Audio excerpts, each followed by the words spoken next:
오마이TV 시청자 여러분 안녕하세요. 안민석입니다. 오마이TV가 신년을 맞아 준비한 특별 대담 안민석 도올 선생님께 대한민국 AI 교육의 길을 묻다 시작하겠습니다. 오늘 귀한 말씀 주실 도올 김용욱 선생님 나와주셨습니다. 감사합니다. 네. 김현 교수님도 함께해 주셨습니다. 네, 김현입니다. 뵙게 돼서 영광입니다. 먼저 좀 편한 이야기부터 좀 하죠. 어제 편한 이야기는 아닌데 화나고 분노할 이야기인데 김건희 판결 어떻게 보셨습니까? 내가 보기에는 일종의 사법 구태타라고 얘기하고 싶어요. 사법 질서 내에 어떠한 상식을 뒤엎는 그러한 판결이 나왔는데 이게 바로 오늘 우리가 얘기하려는 AI와도 관련이 되는 것 같아요. 그냥 그 사람의 판결이라고 하는 거는 뭐 의도적으로는 김건희라는 사람을 그냥 무죄 줘야겠다는 하나의 의도가 있었던 것으로 보이지만 그 모든 판결의 내용이 이 아주 저급한 AI 수준에도 못 미치는 그저 그 자기가 말하고 있는 판결이 사회적 맥락이 어떤 건지 가치가 무엇인지 그리고 그동안에 우리 국민들이 무엇을 열망했는지 그런 걸 전적으로 무시한 아주 몰상식한 판결이기 때문에 저는 분노하지 않을 수 없습니다. 네, 알겠습니다. 어제 판결은 사법 구태타였다. 네, 이렇게 사법 그냥 구태타. 깔끔하게 정리를 해주셨습니다. 네. 구태타의 주역들은 또 역사의 단죄를 받게 될 것이라고 보고요. 보통은 이제 제 주위의 분들은 제가 도올 선생님하고 오랫동안 인연이 있었고 또 제가 이제 모시는 저의 인생의 스승이고 저의 또 멘토인 걸 아시는데 사진 하나 좀 띄워보시겠어요? 어떻게 우리가 오늘 이 자리가 마련됐는지 도올 선생님과의 인연 사진이 바로 안 나오나요? 오마이가 보통 이런 게 빠르게 잘 신속하게 잘 하던데 이따 보여드릴까요? 나옵니까? 네. 네. 그리고 우리 김현 교수님하고 저하고는 도올 선생님의 같은 문화생이에요. 도올 선생님의 아주 오랜 제자. 그러니까 80년대 초부터죠. 간략하게 도올 선생님하고 인연 말씀하시고 본인이 그동안 해온 거 왜 오늘 이 자리에 오시게 됐는지를 간단하게 한번 30초 이내로 일단 말씀을 간단히 해주시죠. 네. 도올 선생님께서 1982년에 하버드에서 학위를 하시고 바로 82년 9월에 고려대학 교수로 부임하셨습니다. 바로 그때 저는 이제 동양 철학을 공부하는 학생이었고요. 그리고 84년에 박사과정에 고려대학 박사과정에 입학하면서 박사과정 내내 도올 선생님과 함께 이 한문 고전을 읽으면서 보냈습니다. 그리고 카이스트 연구원으로도 계셨고요. 네. 그런데 마침 도올 선생님께서 고대에 부임하신 1982년에 그 세계적인 그 시사 주간지 위클리 타임이 올해의 인물을 처음으로 사람이 아닌 사물 PC를 선정을 했습니다. 전 세계적으로 이제 컴퓨터가 이제 우리 미래를 바꿀 것이라고 하는 그러한 예측이었고 학술적으로도 그것은 무의미하지 않을 거라고 생각해서 컴퓨터에 대한 공부를 시작했고요. 그래서 도올 선생님을 처음 배울 때부터 이제 저에게 이제 두 가지 도전 과제가 있었는데 하나는 도올 선생님이 제시하는 새로운 동양학의 패러다임 그리고 또 하나는 이 컴퓨터 시대의 동양학이 유지 발전될 수 있도록 하는 방향을 찾는 것이었습니다. 한마디로 AI 시대일수록 인문학 교육이 중요하다라고 누구나 이야기는 하는데 실질적으로 현장에서 AI와 인문학을 융합시키고 접목시킨 그런 일들을 우리나라에서 거의 가장 오랫동안 심층 있게 오신 김현 교수님이 오늘 이 자리에 오신 이유입니다. 제가 한 말씀을 보태면은 그 사실은 아주 구체적으로는 이 오늘날 이 K 컬처 붐이 오게 된 것도 모든 드라마 작가들이 자유롭게 조선 왕조실록을 들여다볼 수 있고 그 무슨 말이 어디 나오는지 쉽게 인덱스 시스템을 찾을 수 있고 그런데 조선 왕조 전체 물론 북한에서부터 시작했고 뭐 여러 소스가 있었지만 그걸 총망라해서 새로운 번역을 하고 거기에 대해서 이 CD-ROM으로 그것을 디지털라이즈해서 CD-ROM 모든 인덱스 시스템을 세계 최초로 만든 사람이 김현이에요. 예, 훌륭하시네요. 예. 그 조선 완조실록 이것을 번역을 한 장본인이 오늘 이 자리에 오셨습니다. 네. 번역은 이 번역자들이 그래서 했고요. 오늘 이제 1시간 동안 우리 돌쌤 모시고 돌쌤의 문화생 두 사람이 안민석, 김현희 돌쌤께 AI 교육을 AI 교육의 길을 여쭤보도록 하겠습니다. 먼저 저하고 그 돌쌤하고 보국이라는 그 사진 혹시 좀 저 사진인데요. 저게 한 10년 전입니다. 어느 날 돌쌤이 출판사로 저를 부르시더니 너에게 호를 주겠노라. 그래서 직접 보국이라는 저 호를 붓글씨로 써주신 사진인데요. 왜 저를 보국이라는 호를 주셨습니까? 원래 안민이라고 하는 것이 저 뒤에 같이 있는 건데 보국 안민. 근데 그 안민석이잖아요. 그래서 그 보국이라는 말은 그 최수은 선생이 포독을 하자마자 쓴 포독문의 마지막에 결국은 이 순망치안이라고 그 열강에 의해서 중국이 무너지면은 우리가 이빨이 시럽게 될 것이다. 이 조선에 이게 위태롭다. 그러려면은 보국이라는 거는 많은 사람들이 나라를 보호한다로 잘못 이해하는데 그런 글자가 아니고 저 보는 그 수레바퀴를 이렇게 단단하게 만드는 그 장치인데 저 보국이라는 건 나라를 바로 잡아서 바른 길로 가도록 해야만 백성들이 편안하게 된다.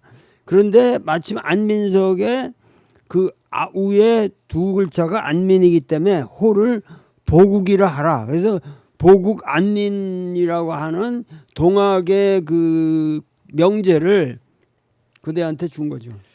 근데 제가 지난 10년 동안 저 호를 받은 다음에 제 인생이 굉장히 피곤해졌어요. 왜냐하면은 선생님께서 호를 주셨으니까 그 기대에 맞게끔 이 나라를 지키고 백성들을 안심시키는 이런 사람이 돼야 되는데 그래서 제가 약해지고 게을러질 때마다 특히 최순실 추적하면서 이게 무서운 일이잖아요. 저를 막 감옥 보내려고 하고 그랬으니까 그럴 때 국정농단 세력과 맞서서 제가 포기하지 않고 불의에 맞서서 굴하지 않고 그래서 끝까지 추적한 것도 선생님께서 저에게 보국이라는 호를 주셨기 때문이라고 저는 생각하고 저 보국이라는 저 호가 세상을 또 바꾸는 그런 호가 되었습니다. 네, 감사합니다. 네. 감사하고요. 네. 자, 근데 최근에 선생님께서 AI에 대한 관심을 가지고 있지 않습니까? 네. 그 계기가 뭔지 저랑 시청자분들이 궁금하실 텐데요. 어떻게 해서 AI에 대한 관심을 가지게 되셨습니까? AI에 대해서 아주 긍정적인 견해도 많고 또 부정적인 견해도 많습니다. 그런데 우리가 AI에 대해서도 인정할 걸 인정하고 그 한계를 명확히 그어야 할 거는 그어야 합니다. 그런데 그런 것들이 지금 애매모호해서 혼란을 빚고 있고 그것이 교육 현장에 직접 학생들에게도 혼선을 빚게 만들고 있다 이건데 그렇기 때문에 AI라고 하는 것은 인간 문명이 발달해온 어떤 극상의 인간의 두뇌에 도전하는 듯한 그런 어떠한 새로운 문명의 진보지 그게 후퇴는 아닙니다.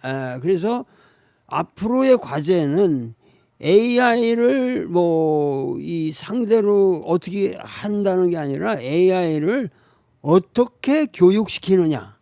그러니까 지금 AI에게 교육 현장이 망가진다는 얘기만 있지 AI를 어떻게 교육시키느냐.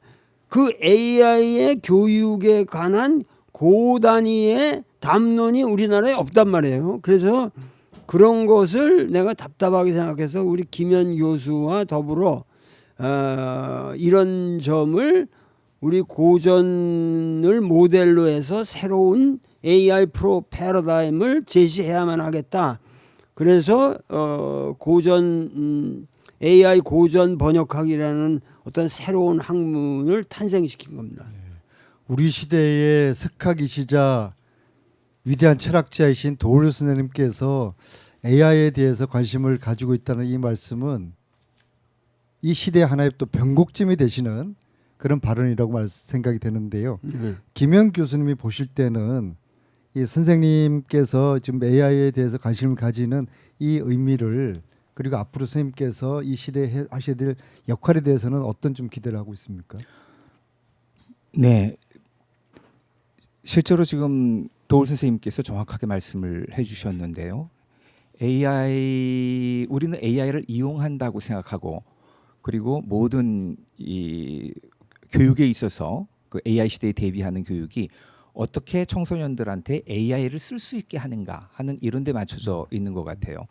하지만 사실은 청소년들은 애써서 국가에서 어떤 교육 시스템에서 AI 교육을 가르치지 않아도 이미 알아서 잘할 겁니다. 너무 과도하게 AI 의존적인 그러한 그 생활을 하고 있죠. 오히려 그것 때문에 지금 교육과 인문학이 망가집니다. 아까 도울 선생님께서 AI를 쓰는 데 머물지 않고 그 AI가 진정한 인간의 삶의 동반자가 될 수 있도록 하기 위해서는 AI를 잘 쓰는 데 머무는 것이 아니라 그 AI를 가르쳐야 된다고 하는 그런 말씀을 주시는 거고요. 그 점에 있어서 제가 그 경험을 가지고 같이 그 도움을 드릴 수 있어서 굉장히 기쁘게 생각하고 있습니다. 알겠습니다. 앞으로 남은 시간 동안 도울 선생님의 이 AI 교육 철학에 대한 그리고 방향에 대한 이야기를 심도 있는 시간, 심도 있게 듣는 시간이 되기를 바라겠고요. 제가 지금 현재 우리 교육이 굉장히 이게 낡은 시대 교육이지 않습니까? 암기식 위주의 또 오지선다형의 찍기 교육이고 그래서 사교육비가 많이 지출되고 있고 그래서 AI 시대는 이제 시대가 비포 애프터가 되어버렸는데 우리의 교육은 비포 시대에 머물고 있다. 그런 주장을 했는데 마침 또 세계 석학들이나 일론 머스크도 최근에 우리나라 교육에 대해서 경종을 울리는 경고를 하는 그런 이야기를 했더라고요. 그거 좀 준비가 됐으면 보여주시고요. 자, 최근에 며칠 전에요. 일론 머스크가 의대 가는 것은 의미가 없다. 의사 되지 마라. 의사들이 로봇보다 수술을 더 잘할 수가 없다. 로봇이 수술을 다 할 것이다. 이제 그러한 경고를 했고요. 다음 또 하나 띄워주시죠. 제임스 해금이라는 저분이 노벨 경제학상을 받은 분이에요. 시카고 대학 교수인데요. 저분이 한 이야기요. 정말 충격입니다. 한국에서는 부모들이 아이들을 학원에 보냅니다. 아이들이 뒤처질까 봐 두려워하기 때문인데 경쟁이 너무 이런 시점에 시작되는 겁니다. 한국의 출산율이 0.8명으로 세계에서 가장 낮은 것도 이 때문입니다. 부모가 아이와 상호작용하며 배우도록 돕는 대신 학습을 외주화하고 있습니다. 시험 점수 중심의 교육은 키스 오브 데스입니다. 저게 뭐냐면 노벨 경제학상을 받은 제임스 해금만 저 교수가 사교육이 한국 저출산의 원인이라고 꼬집은 거예요. 심각한 것이죠. 그런데 저 사람 얘기하는 것들이 그 두 사람 다 한국을 전혀 모르고 하는 얘기예요. 지들 나라 교육의 수준은 우리 거보다 훨씬 저열하고 엉터리예요. 저 사람들이 상황을 모르고 하는 얘기라고. 그러니까 저런 데 대고만 귀를 기울여 가지고 우리 교육을 논하게 되면 영원히 그냥 뒤따라가기 엉터리 교육을 하게 되는 거라고 우리가. 그럼 오늘은 이제 도울 선생님의 이야기에 귀를 기울이는 시간을 이제 본격적으로 갖도록 하겠습니다. 이제 AI 시대에 이제 우리 교육이 이제 받게 되는 거는 누구나가 이야기를 하는 우려이고 문제를 다 제기를 하고 있는데요. 그런데 실제로 선생님이 보실 때는 AI 디지털 시대에 선생님께서 왜라는 질문을 강조를 많이 하시는데요. 이게 왜 그렇습니까? 아니, 물론 왜라는 질문을 던지는 것은 인간의 특권이에요. AI라는 기계가 그 왜라는 질문은 안 던집니다. 자기들한테 주어지는 것에 대해서 답할 뿐이고 지금 AI라고 하는 것은 어디까지나 인간의 지적 활동에 대한 참고서지 그것이 인간을 영원히 리드할 수 없어요. 그러나 그 동원하는 정보의 양과 이 모든 것이 이제는 인간하고 상대가 안 될 정도로 막강한 건데 그런 때일수록 우리나라가 그러니까 우리 민족이 우리에게 독특한 새로운 AI 교육 방식을 마련해야 된다는 거죠. 그리고 아까도 말씀하시는데 예를 들면은 저 경제학자니 뭐 일론 머스크가 하는 얘기들이 잘못된 것이 주입식 교육이라는 거는 교육에 절대적으로 필요한 거예요. 교육이라는 건 주입이지. 근데 그 주입을 학생들이 기꺼이 받아들이는 형태로 선생이 씹어서 내놓는다는 것이 중요한 거지. 그러니까 주입이란 말도 무조건 나쁜 거로 돼 있어요. 이게 엉터리예요. 주입이 좋은 거예요. 근데 우리는 제대로 주입을 못 하고 있다는 거죠. 그러니까는 이 모든 것이 뭐 저출산 이건 정말 개소리고 저건 개소리죠. 그렇게 우리 사회를 분석하면 생방송입니다. 개소리라는 말씀하시면 안 됩니다. 잘못된 견해라 이런 의미죠. 그런데 우리가 정말 그 이제는 우리가 주체적으로 우리 모델을 개발을 해야 되는데 그것은 AI를 따라가는 교육이 아니라 AI를 우리가 앞질러서 AI를 끌어오게 만드는 인간 중심의 교육을 해야 되는데 이럴수록 엄청난 인문학 교육이 필요하고 인간 정신의 고양이 필요하고 그것이 그 활동하는 이 민중의 상식의 바탕이 이게 고양돼야 된다는 거죠. 그래서 그런 얘기를 좀 김현 교수가 자세하게 얘기해 줄 겁니다. 제대로 된 암기식 교육이 필요하다. 그러니까 한국형 교육 모델 또 AI 시대에 한국형 AI 교육이 필요하다. 그런 취지의 말씀이신데요. 이 교수님 말씀이 돼가지고 김현 교수님께서 좀 더 추가로 아마 안 의원님과 이 시청자분들이 왜 도울 선생님께서 지금 저거를 저렇게 강조하실까 하고 궁금해하실지도 모르겠어요. 실은 아까 말씀하신 그 AI 고전 번역학을 도울 선생님과 제가 같이 기획을 하면서 가진 문제 의식이거든요. 그 배경을 좀 말씀드리겠습니다. 제가 한국학중앙연구원에서 디지털 인문학 교수로 재직하다가 2024년에 퇴직을 하면서 새로 맡게 된 기관이 전통문화연구회입니다. 전통문화연구회는 많은 분이 아시지만 우리나라의 대표적인 한문 고전 번역 기관이고요. 한문 고전을 번역할 수 있는 그런 인재들을 양성하고 있습니다. 그런데 제가 말하자면 이제 이 디지털 인문학을 가르치고 연구하던 사람이 물론 이제 베이스는 우리 도울 선생님의 제자이듯이 제가 한문 한학의 기본 베이스가 있습니다만은 그 전통문화연구회 회장을 맡으면서 어떻게 이 AI라고 하는 것하고 한문하고의 관계를 정립할 수 있을까 고민했습니다. 첫 번째 한 실험이 저희 전통문화연구에서 해마다 이 정부 예산을 받아서 하고 있는 고전 번역 데이터를 한번 AI가 번역해 보면 어떤 결과가 나오고 양자의 차이가 뭘지 제 스스로 알아보기로 했습니다. 이게 언제였습니까? 네, 제가 지금 그 실험을 이 전통문화연구회 회장으로 부임한 것은 2년 됐고요. 그리고 그 적극적인 그런 실험을 한 것은 1년 전부터였습니다. 최근이네요. 네. 그 한 해 동안 저희가 뭐 10억 넘는 예산을 들여가지고서 번역하는 그 텍스트의 원문을 데이터베이스에 넣고 컴퓨터가 자동적으로 AI를 호출해서 부르게 했습니다. 챗GPT라든지 제미나이라든지 글로드 같은 이런 한문 번역 굉장히 잘하는 그런 인공지능이 있거든요. 제가 그 프로그램을 걸어놓고 하룻밤 자고 일어나서 그 결과를 봤더니 저희가 1년 동안 번역하는 그 분량의 번역을 AI가 다 해놓은 거예요. 사실 저는 굉장히 제 자신이 충격이었고 이걸 어떻게 판단해야 될지 몰라서 그때부터 여러 날 면밀히 그 양쪽을 대조했습니다.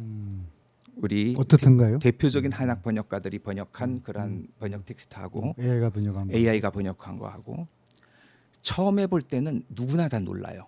음. 이건 너무 잘했어요. AI가. AI가. 제가 가장 두려웠던 것은 이거를 정부 예산 담당 공무원들이 이 사실을 알게 되게 되면은 완전 쫄딱 우리나라 망하겠네요. 고전 번역 사업 예산 다 없어지겠구나 그렇죠, 하는 그렇죠. 이런 두려움이 있었고요. 그래서 이거는 이 섣불리 판단할 문제가 아니라고 판단하고 열심히 이제 조사하고 같이 그 인문학을 하는 제 동료들하고 같이 의견을 나누면서 이제 봤습니다. 결론은 인간의 고전형과 고전 번역은 여전히 필요하답니다. 그거는 이제 사람들이 이제 그렇게 얘기하면은 AI가 아직 번역하는데 오류가 많겠죠 이렇게 얘기를 해요. 그런데 아닙니다. 겉보기에 오류 발견하기 참 힘들어요. 왜냐하면은 AI는 말을 만드는데 아주 천재적입니다. 우리가 모르면서도 말 잘할 수 있잖아요. 그래서 처음에는 잘 번역한 것 같고 처음에는 제가 굉장히 충격이었습니다만은 그 AI 번역에 과연 얘가 어떠한 지식과 그 어떠한 기초 지식이 있어서 무엇을 어떻게 알고 있기 때문에 즉 어떠한 용어, 어떠한 단어를 어떻게 얘가 이해하고 있어서 이런 번역이 나오는지를 전부 다 면밀히 이제 분석할 수 있게끔 프로그래밍해서 돌려봤더니 사실은 많은 부분 AI가 그 기초 지식이 없는 상태에서 앞뒤 말을 가지고 굉장히 말을 잘 만들어내는 거예요. 따라서 저는 이제 어떤 결론을 냈느냐면은 본문 텍스트만 가지고 AI 번역과 번역가의 번역을 비교하는 것은 큰 차이를 발견하기 어렵다. 하지만 거기에 붙어 있는 각주를 보게 되게 되면은 이게 정말 이해하고 번역한 건지 그 깊은 의미가 뭔지 이것을 이해하는 데는 대단한 차이가 있고 이 후자 면밀하게 그 텍스트에 담긴 의미를 탐구해서 문장 하나를 몇 날 며칠씩 고민해 가지고 그것을 풀이하는 것은 아직 인간의 영역이고 오히려 인간이 이렇게 해서 찾아낸 지식을 거꾸로 AI에게 학습을 시켜서 AI가 말만 잘하는 AI가 아니고 정말 그 깊이 있는 내용을 우리 후학들에게 전수해 줄 수 있는 그런 AI가 되겠다는 생각을 하게 된 거죠. 바로 그 문제를 도울 선생님과 함께 고민을 하고 이거는 그래서 AI 시대에 이 번역이 고전 번역이 사라지는 것은 아니지만 결코 그것이 지금까지 해오던 방식이어서는 안 되겠다.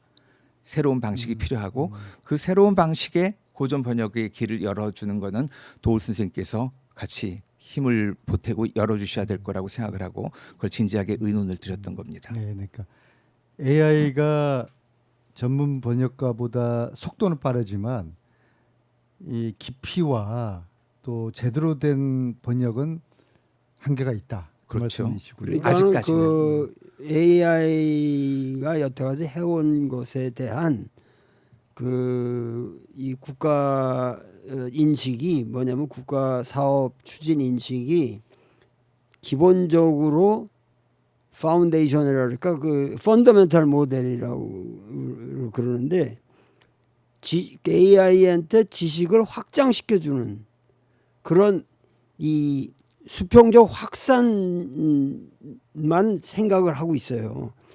기본적인 거는 뭐냐면 지금 말씀하신 각주라든가 그 AI가 활용할 수 있는 아주 사전적 아주 그 깊이 있는 그 데이터베이스를 만들어 주어서 얘가 그것을 이렇게 고양시키는 이 소위 말해서 버티컬 모델이 우리 지금 AI 논의에 없다는 거죠. 그래서 이 버티컬이라는 건 심층으로도 들어가고 위로도 올라가는 건데 막연한 지식의 양의 확산이 아니라 확대를 하면 거기서 어떤 뭐가 생겨나리라 이런 것보다는 구체적으로 AI를 우리가 이 고차원화, 이 버티컬 모델에 의해서 고차원화하는 그러한 것을 우리 민족이 선도를 해 나가면 AI에 대한 모든 그 인식이 바뀔 수 있다는 거죠. 그리고 여기에 그 가장 중요한 거는 우리가 고전을 떠나서 교육이라는 거는 무의미합니다. 내가 보기에는. 근데 이 고전 교육이라는 게 이제는 뭐냐면 고전의 한문에 능한 고전 선생이 없이도 AI를 가지고 우리 어린이들을 지도할 수 있게 된다는 거죠. 그렇게 되면 문명이 우리가 지금 K컬처니 이렇게 하면서 문명이 상당히 세계적으로 평가를 받고 있는데 이 AI에 의해서 우리가 이 AI를 운용하는 방식에 의해서 우리 문명이 비약적인 발전을 할 수가 있게 된다. 그래서 그 모델을 우리는 지금 김현 교수하고 나하고 추구하고 있는 겁니다. 그러면 두 분의 말씀을 들어보니까 이제 인문학 중에서도 이제 고전을 읽어내는 그러한 능력이 필요하고 그렇다면 AI 시대에 AI 고전 번역학이라는 새로운 영역이 필요하지 않을까 싶은데요. 어떻게 네. 생각하십니까? 네, 그래서 저희가 그 일을 시작을 한 것이고요. AI 고전 번역학은 기존에 해오던 전통적인 번역을 AI로 대체하자는 것이 아니고 AI 시대에 어차피 우리가 모든 고전 번역과 고전을 가르치는 일이 AI를 도구로 해서 이루어질 수밖에 없는데 이때 우리 전통적인 인문학적 탐구의 자세와 노력이 사라지지 않게 하자는 겁니다. 그래서 저희가 구체적으로 이번 당장 이제 며칠 후부터 도울 선생님과 함께 AI 고전 번역학 이 전문 과정이라고 하는 교육 프로그램을 운영하게 되는데요. 거기서는 이 학생들이 일단 AI를 이용해 가지고 이 한문 원전을 이 번역하는 그 방법을 도구적 사용 방법을 배웁니다. 하지만 거기서 머무는 것이 아니고 이 AI가 어떻게 이러한 해석을 낳게 됐는지를 면밀히 분석할 수 있게 하고 그 가운데 이 한학 전문가들이 어떠한 부분이 AI 고전에 대한 이해가 부족하고 잘못됐는지를 이 지적을 하면은 학생들이 그걸 인간의 힘으로 찾아가는 AI가 그거는 못 도우니까요. 찾아가는 그 탐구의 과정에 대한 방법을 배웁니다. 이건 전통적인 인문학입니다. 그 전통적인 인문학의 방법으로 우리가 만들어내는 거는 우리도 그 지식이 고양되지만 이제 이걸 다시 AI한테 줘가지고 그 다음엔 AI가 말로만 하는 번역이 아니라 그 심층적인 내용을 이해시킬 수 있고 그것을 잘 설명해 줄 수 있는 AI로 진화하게 되는 거죠. 아까 도울 선생님께서 말씀하시는 AI를 가르치는 그러한 고전학이 되는 거고 그럴 수 있는 AI를 가르치는 고전학자로 기존의 고전 번역가가 이 재탄생될 수 있는 그러한 인력 양성 프로그램을 지금 구상하고 실천에 옮기고 있습니다. 요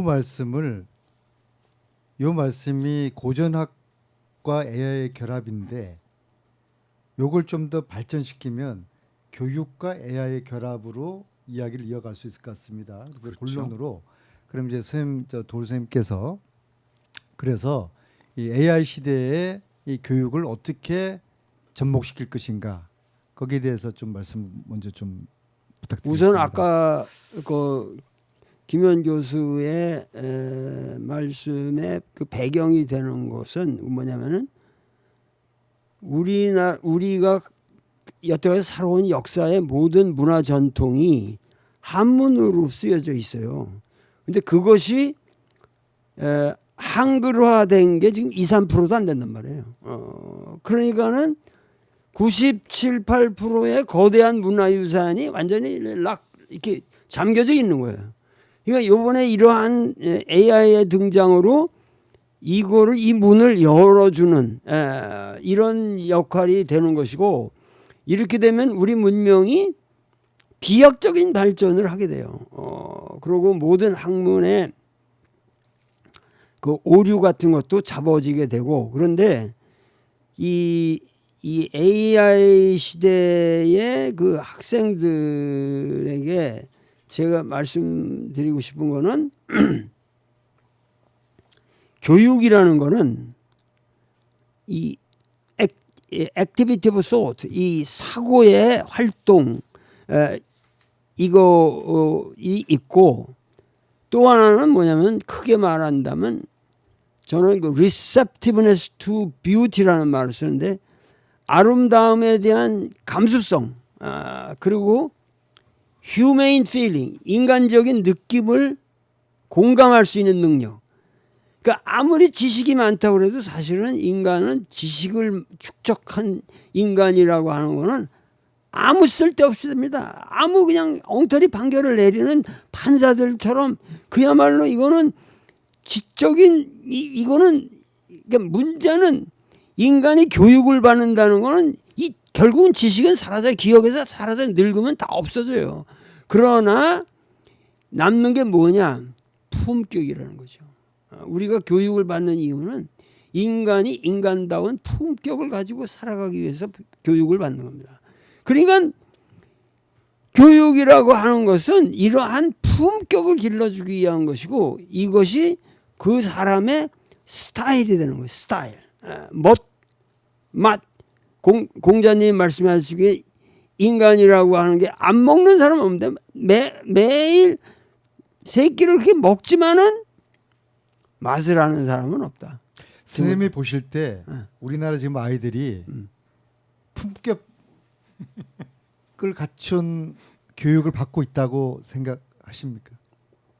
우리나라 교육이 결코 내가 외국에서 자식 길러보고 그 외국 그 학교도 댕겨보고 그러면은 우리나라 교육은 절대 외국의 서구적 모델에 비해서 서구의 자유방임적인 교육에 비해서 아직까지도 월등해요. 좋은 교육을 하고 있다고. 그런데 여기에 가장 중요한 거는 교사들의 권위를 보장해야 한다고. 교사들의 자율권. 아유, 선생님들이 좋아하시겠네요. 네. 교사들의 고유한 권한을 해치면 안 돼요. 그리고 이 교과 과정의 진행에 있어서도 정해진 룰을 가지고 교사들을 괴롭히면 안 돼요. 그 교사 그리고 학부형이 학교 와서 애들 문제로 사소한 문제로 항의해도 안 되는 거예요. 그거 못하게 해야 돼요. 그러니까 학교가 권위 있는 기관이 돼야 되고 이러한 것을 빨리 회복해야 됩니다. 그럼 영원히 김건희가 위대한 인간이다라고 판결하는 판사밖에는 배출이 안 돼요. 그런 식으로 해가지고.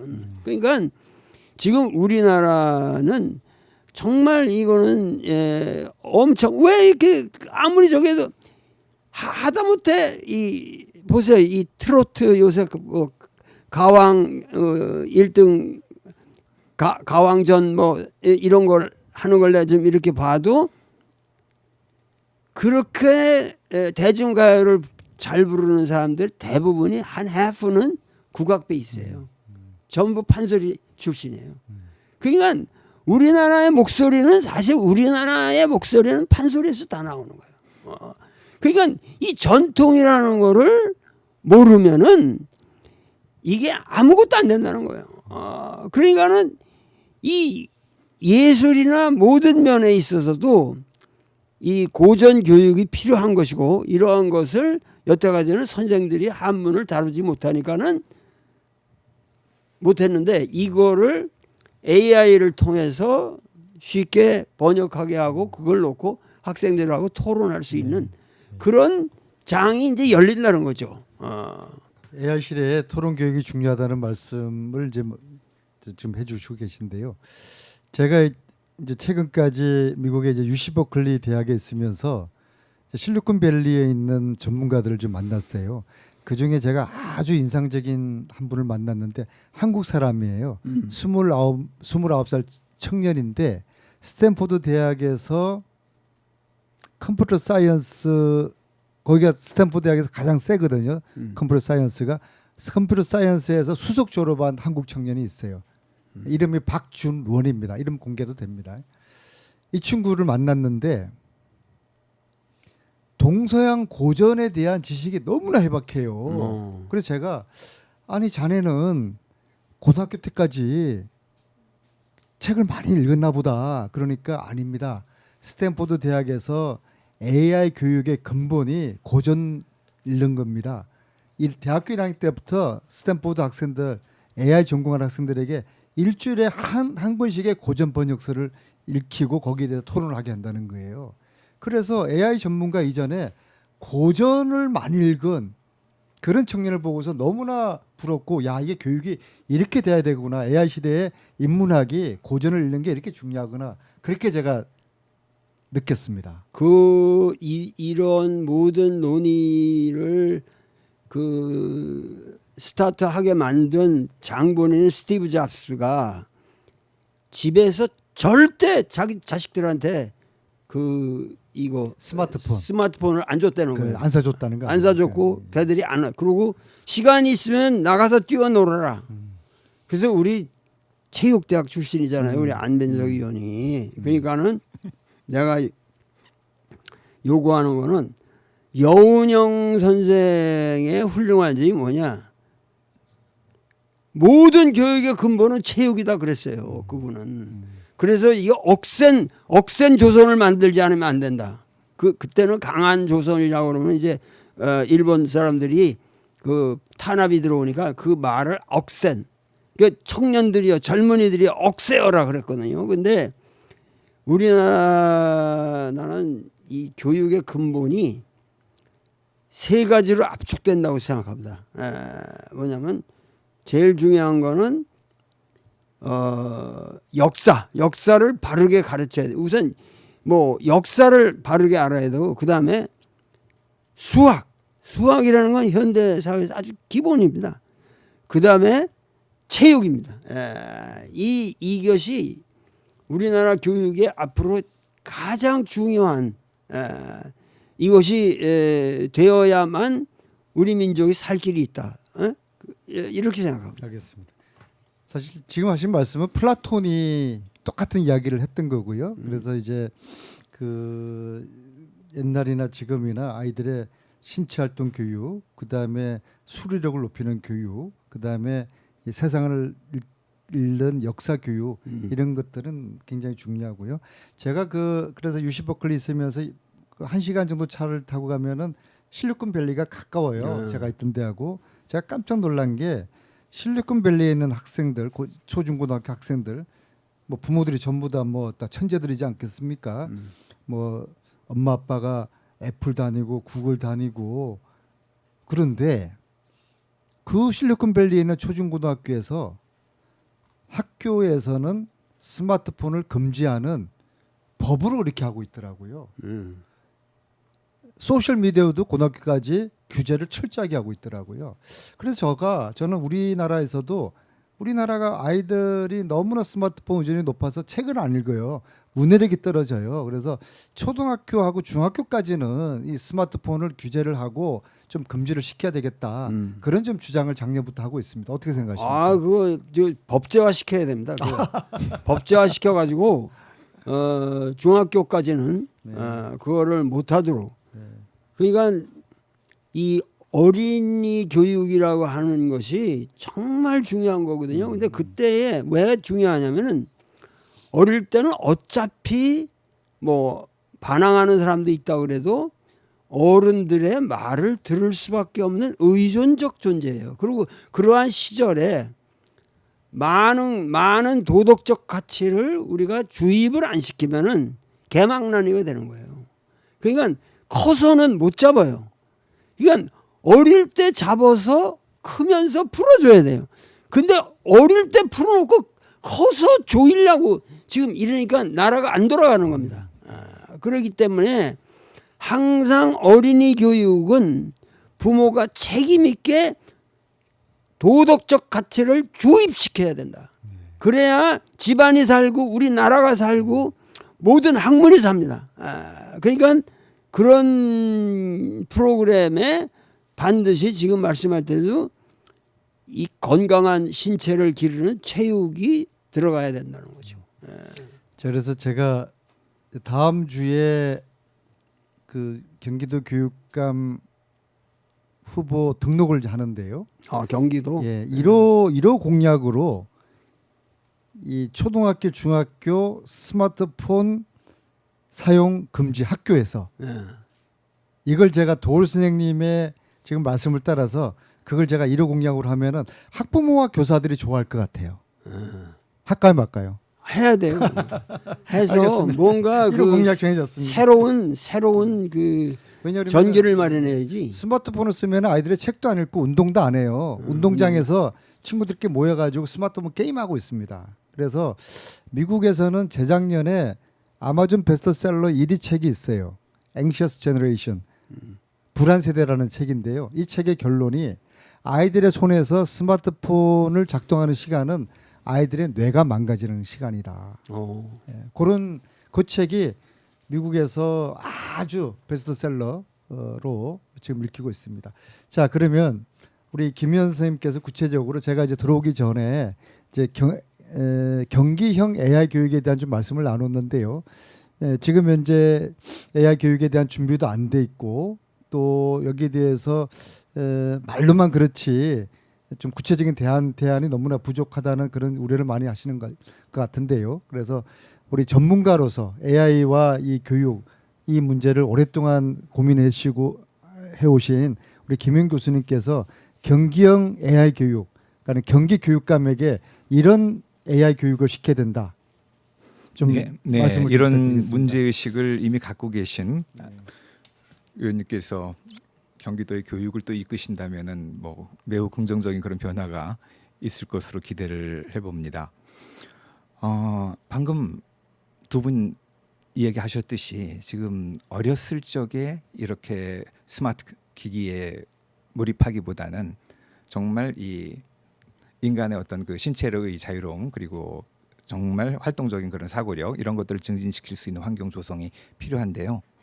그런데 지금 이미 우리나라가 이 너무나 이 주입식이니 어쩌니 하는 이런 말을 떠나가지고 그 성적이라고 하는 성취 위주로 가고 있습니다. 특히 중고등학교로 가게 되면 더 말할 나위가 없죠. 그 다음에 그 성적이라고 하는 성취에 더 편리한 수단이 그것이 이 타블렛이고 스마트폰이고 AI라고 한다면은 학부모들은 이게 굉장히 자식의 미래를 위해서 그리고 많은 전문가들이 얘기하기에 안 좋은 거라고 하는 거를 얘기를 듣고 알면서도 그거를 통제하려 들지 못할 거예요. 오히려 성적을 높이고 그 성적의 수치가 곧 이 자식들의 미래에 더 큰 영향을 미치고 있다고 하는 그런 식의 사고가 아직 지배되고 있으니까요.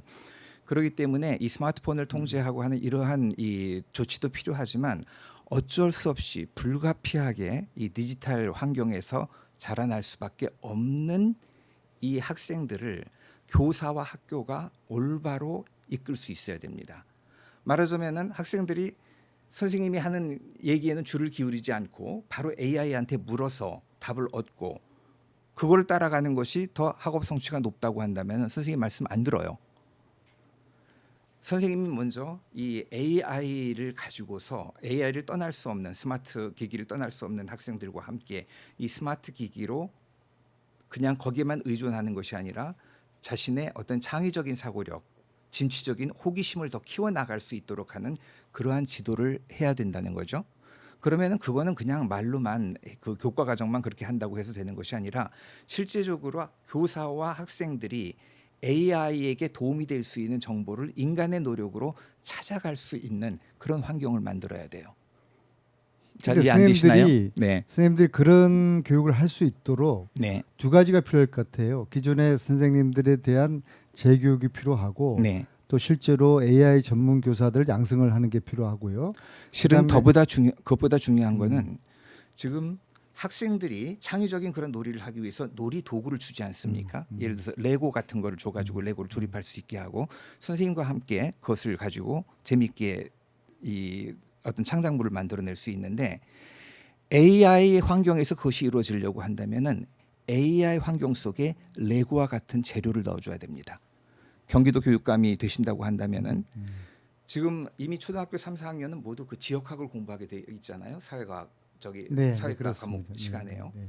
그런데 그거를 지금 현재 상태라고 한다면 그냥 AI한테 아주 그 얄팍한 지식을 물어가지고 일방적으로 배우는 수밖에 없어요.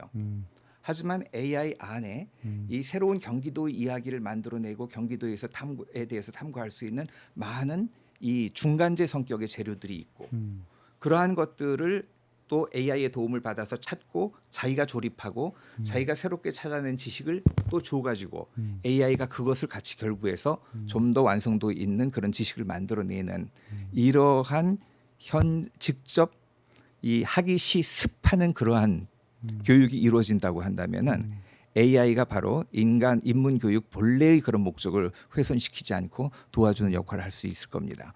그래서 제가 아마 이 안 의원께서 교육감이 되신다고 한다면은 한번 경기도 AI라고 하는 거를 그거를 만드는 일을 좀 이끌고 도움을 주셨으면 하는 그런 의견을 드리고 싶어요. 예. 맞습니다.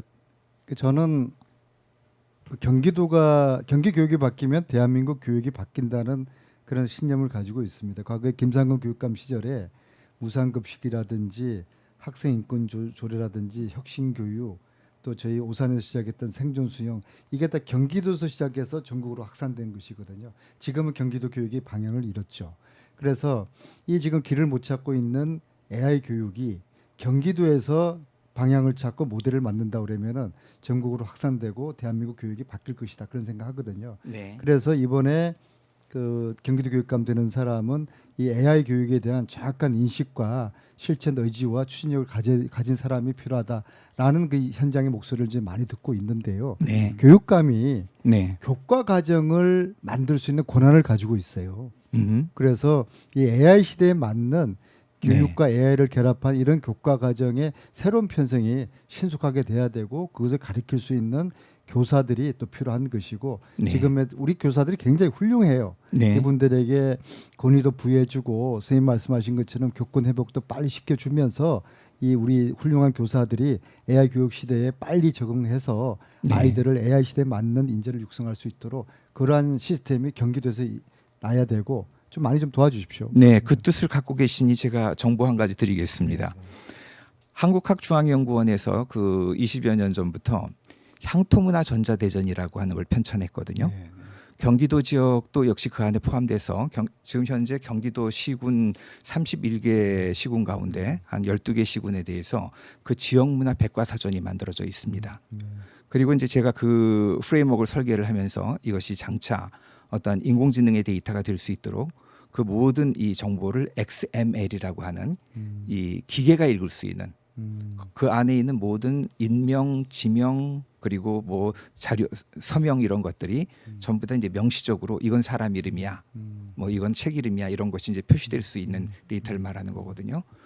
그러한 데이터들이 실은 만들어져는 왔지만 이것이 지금 AI 데이터로 쓰이고 있지를 못합니다. AI가 무조건 그 향토문화 전자대전 텍스트를 읽어가지고 답변을 해주는데 그거는 어떤 문장의 유사성으로 이 애매한 답변이지 정말 그 뜻을 파악하고 답변해 주는 게 아니거든요. 그런데 이와 같은 향토문화 전자대전과 같은 그 데이터가 AI가 읽고 해석할 수 있는 그러한 그 네트워크 그래프라든지 이런 얘기를 하는데요. 뭐 기술적으로는 온톨로지라고 얘기를 합니다. 이 경기도의 지식을 누구와 사람과 사람과의 관계, 사람과 어떤 문화유산과의 관계, 사람과 저작의 관계 이런 것들을 다 정보화한 그런 온톨로지 체계로 구축이 되면은 경기도의 역사와 문화에 대해서 모든 학생들이 자유롭게 묻고 원하는 답을 얻고 선생님은 오히려 어떠한 이 만들어진 지식을 가르치는 것이 아니라 학생들에게 의미 있는 질문을 던지는 법. 오늘 대담의 첫 질문이 안 의원께서 왜 질문이 중요한가를 도울 선생님께 물으셨는데요. 이런 AI를 이용한 이러한 학습이 기반이 만들어지면은 질문에서 얻을 수 있는 그 답을 가르치려고 드는 것이 아니라 선생님들이 의미 있는 질문을 던지는 법을 학생들에게 가르치게 될 겁니다. 그게 이제 저희가 기대하는 자연스럽게 전통적인 이제 토론식 수업이 되고 아이들 그렇죠. 질문을 많이 하게 되겠네요. 네. 예, 그래서 특히 AI 시대는 문제 해결 능력을 키워주는 게 중요하고 지금 김현 교수님이 말씀하신 이런 구상들이 좀 실현될 수 있기를 그렇게 바라겠습니다. 그런데 저는 이제 아무리 생각해도 이 AI 시대 AI 교육을 학교 안에서만 이걸 제대로 할 수 있겠는가 벽을 깨야 된다고 생각합니다. 지역에 있는 인재를 활용을 하고 AI 전문가들이 지역에 찾아보면 또 많이 있어요. 그리고 대학과 협력을 하고 그리고 기업과 협력을 하고 특히 이제 경기도에는 지역의 인재들도 많고 그 다음에 대학도 뭐 성균관대, 경희대, 뭐 국립대도 한경대, 평택대학교도 지역을 도와주고 싶어하는 총장님의 의지가 강하셔요. 뭐 경기대, 경희대 이런 대학들이 또 기업이 세계 최고의 반도체 기업들 삼성하고 하이닉스가 경기도 있지 않습니까? 그래서 지역과 대학과 기업이 학교에 손난로 역할을 해주는 거예요. 그래서 함께 협력을 하고 벽을 깨서 AI 교육을 잘할 수 있는 이런 AI 경기형 AI 교육을 실시하면은 좋은 모델을 만들 수 있을 것 같아요. 네, 좋습니다. 한 가지만 더 주문한다면 네. 그때 교육감님께서 그 도움을 받아야 할 그 사람들이 범위 안에 인문학자를 포함시키십시오. 당연히 도울 선생님이 전체 사령관이 되셔야죠. 네, 지금의 모든 AI를 위한 협업 체계 속에는 인문학자들과 교육 실무자들이 빠져 네, 있습니다. 명심하겠습니다. 네. 선생님 어떻게 생각하세요? 이런 AI 시대에 AI 교육을 제대로 시키기 위해서 대학하고 기업까지 함께 해야 된다. 참 훌륭한 네. 생각이고 그렇게 해서 사회가 점점 어떤 사회 비전이 만들어져 가는 거죠. 우리가 뭐를 해야겠다라는 것이. 그리고 그 김현 교수가 얘기한 것의 핵심은 많은 정보가 있는데 그것을 AI가 활용할 수 있는 데이터로 바꿔야 한다는 거예요. 지금은 그냥 AI가 손 못 대는 자료로 그냥 돼 있거든. 그러니까는 그 단순한 디지털화가 아니라 그것이 AI가 활용할 수 있는 지식의 체계로서 그거를 발전시키고 변모를 시켜놔야 된다. 그러니까 거기에는 고도의 인문학자들이 달려붙어야만 되고 특히 예를 들면 우리 인문학에서는 많은 훌륭한 학자들이 뭐 65세 은퇴하면 거기서 끝나버립니다. 근데 사실 그런 사람들이야말로 한 20년은 엄청 일할 수 있거든요. 고 단위의 지식을 가지고 할 수 있단 말이에요. 그러니까 그런 분들도 흡수해서 그 많은 일을 좋은 일을 할 수 있고 그렇게 되면은 이 사회의 그 결집력이 높아지는 거고 그러면서 경기도면 경기도에서 그런 비전을 제시할 적에 전국이 따라가지 않을 수 없는 거죠. 지난 추석 전에 제가 선생님을 정선에서 뵐 때보다 지금 혈색이 되게 더 좋아지셨어요. 그래서 건강하셔서 경기형 AI 교육의 모델을 만드는데 도울 선생님께서 잘 좀 이끌어 주시기를 바라겠습니다. 하여튼 AI 인문학이라는 새로운 컨셉이 생겨나야 돼요. 경기도 할 때 많이 좀 도와주시기를 약속을 하시는 거죠, 선생님? 예. 감사하고요. 근데 이게 오늘 굉장히 이게 좀 그 새롭고 신선하고 어떻게 보면 충격적인 게 오마이 TV 뉴스에서 도울 선생님께서 AI에 대한 이야기 또 AI 교육에 대한 말씀을 하시는 게 굉장히 오늘 이제 충격적인 그런 이제 시간들인데요. 오마이 TV 역시가 이런 프로를 동의를 하셨고 대한민국의 민주주의에 앞장선 가장 진보 언론 매체인 오마이뉴스가 며칠 후에 아주 어마어마한 그 행사를 지금 기획을 하고 있어요.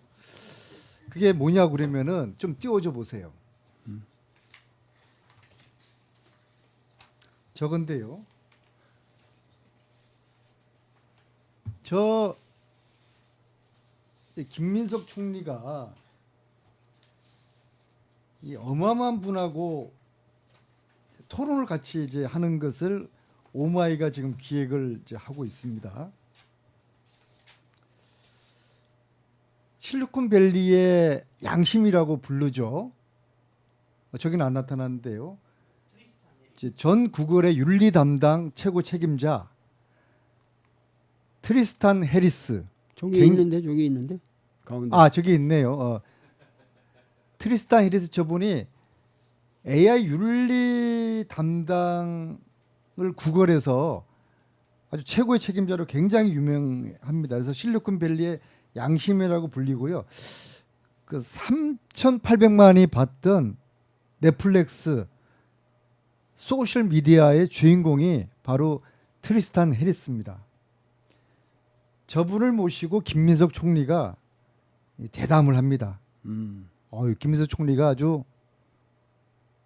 AI로 아젠다를 가지고 가려고 작심을 한 것 같아요.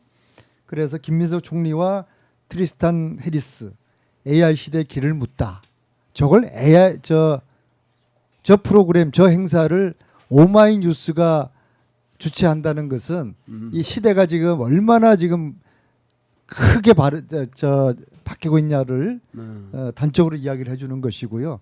마찬가지로 오늘 도울 선생님께서 AI와 AI 교육에 대한 말씀을 하시는 것이 세상이 이렇게 바뀌었구나, 이것을 시청자 여러분들이 느끼게 될 것이라고 생각합니다. 선생님, 네. 윤석열은 사형 선고가 나겠죠? 나야죠. 그게 아마도 어저께 그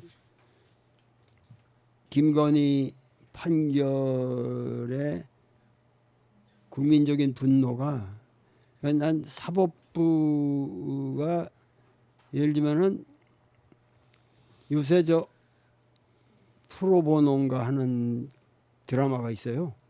넷플릭스에 올라와 있는데, 그거는 판사의 판결을 가지고 고소를 했거든요. 그 판결이 잘못됐다. 근데 앞으로는 정말 판사들의 판결도 파이널한 게 아니라 그게 국민의 심판을 다시 받아야 됩니다. 근데 이 내란이라고 하는 것은 밑에서 올라오는 내란도 있지만, 이 위에서 국민들이 이미 최고의 권력자로 뽑힌 사람이 국민들을 향해서 계엄을 한다는 거는, 이거는 세계사적으로 있을 수가 없는 아주 희귀한 케이스예요. 그러니까 이런 경우는 가차없이 사형이라는 게 중요한 게 아니라 국가적 아이덴티티를 아주 확실하게 하는 거죠. 그래야 김건희 같은 분한테 그렇게 엉뚱한 판결을 내리는 그런 것이 없어지고, 사법 질서가 최소한의 국민의 도덕을 지키는 보루라고 하는 것을 사법부가 못 박는 거죠. 잘 들었습니다. 벌써 1시간이 훌딱 지났어요. 이제 마무리할 시간인데요. 저는 아까 선생님께서 하신 말씀 중에서 AI 시대에 역사교육, 수학교육, 체육교육, 신체활동교육이 이 세 가지가 중요하다는 말씀을 해주셨는데요. 그 우리나라 AI 반도체 HBM의 대부 카이스트 김종호 교수님께서 이런 말씀을 하셔요. AI 교육에서 핵심은 산수이다, 수학이다. 그러나 지금처럼 외워서 공식 외워서 푸는 수학이 아니라 토론하면서 재미있게 즐기면서 문제를 풀 수 있는 그러한 수학, 이 능력을 키워줘야 된다, 그런 말씀하셨거든요. 언제 한번 기회 되면은 김종호 교수님을 모시고 도울 선생님과 함께 위대한 사상가와 또 HBM 대부가 두 분이 함께 한번 AI 시대 이 길, AI 시대 교육의 길을 찾는 그런 한번 대담의 시간을 가져봤으면 좋겠습니다. 제가 요걸 좀 꼭 좀 시청자들이 여쭙고 싶어요. 지금 현재 이재명 대통령께서 이제 6개월이 지났는데요. 뭐 평가하기는 좀 이러지만은 어떻게 이재명 대통령 잘 하고 계십니까? 이재명 대통령의 그동안의 반년 동안의 그 행보는 사실은 우리나라의 새로운 정치 모델을 보여주는 과정이었습니다. 그리고 그것은 지금 평가의 대상이 아니라 국민들이 참여해야 돼요. 참여해서 새로운 미래를 만들어 나가야지 지금 뒷짐지고 앉아서 어디 잘하나 이런 식으로 봐서는 안 된다는 거예요. 그래서 제가 도울 TV에서도 얘기를 했습니다마는 지금이야말로 앙가주망의 시대다. 뭐냐면 앙가주망이라는 게 영어로 그냥 엔게이지먼트를 불어로 읽은 거거든. 엔게이지먼트라는 건 약혼이라는 의미란 말이에요. 약혼. 그러니까 남남으로 있는 게 아니라 우리가 하나로서 어떤 이 문제 해결을 위해서 우리가 일체가 되겠다고 하는 것을 약속하는, 그러니까 서로가 서로에게 앙가지만 이렇게 참여한단 말이죠. 그러니까 그 참여 지금